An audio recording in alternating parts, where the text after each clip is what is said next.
Homelessness is real tough. I mean, you just think of your basic necessities, showers, using the restroom, somewhere to eat, somewhere to stay dry and clean. You don't have any of that. And it's real hard, especially if you have medical or mental health issues, which I have both, and it makes it real hard to just basic survival. I went through a bad divorce. I was really in love with my kids, still love them to death, and they were my life. So after that divorce, the mental health issues kicked in, and I started having problems there. And then I sold cars. That's what I did in my career all my life. And then in 2008, when the economy crashed, naturally it hit the auto industry, and just through circumstances, I became homeless. I made the wrong choices financially and ended up to where I had nothing. As far as you lose a lot of people in your family and your friends because of the bipolar disorder, it's tough for people to deal with this because we're not easy people to deal with. And then once you add the stress of being homeless, things get worse. It was about 2.5 years that I went and lived on the streets and people's garages or on their porches or in barns or just wherever I could get shelter.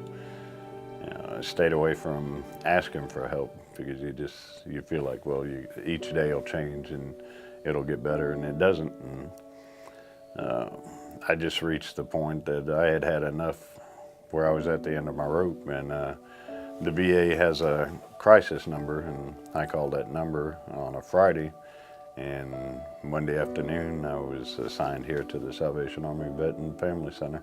I'd been here maybe 2 months, and one of the guys said he was meeting with a community action caseworker, and naturally my ears perked up. I'm like, okay, what's this about? What other program is available? First thing she did was help me sign up for the Rentwell class, which helps you, since you were homeless and you don't have the recent housing. It's real hard in Washington County and Oregon itself to get housing without a good background.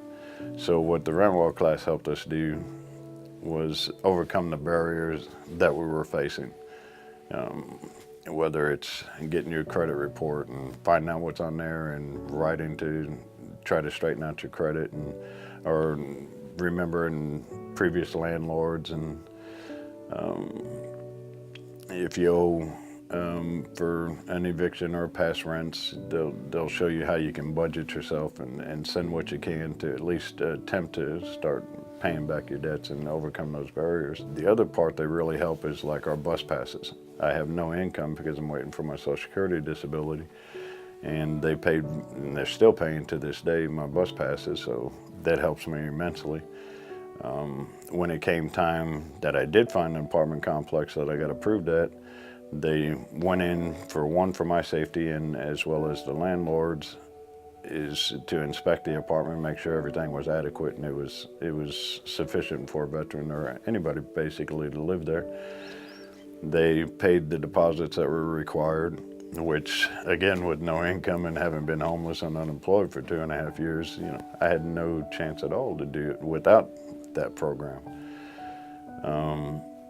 I wanted to transfer my driver's license to Oregon, but again, it's $60, $65. Well, as soon as I mentioned it to my caseworker, within a week they had cut the checks, and I finally just passed the test and got my driver's license for Oregon, so I have that state ID. Having somebody that you can talk to that's not going to look down on you, that's the biggest, that helps a lot. I mean, you feel comfortable. Oh, I love helping everybody. I love people, basically. I like helping people, and in giving help, it helps me.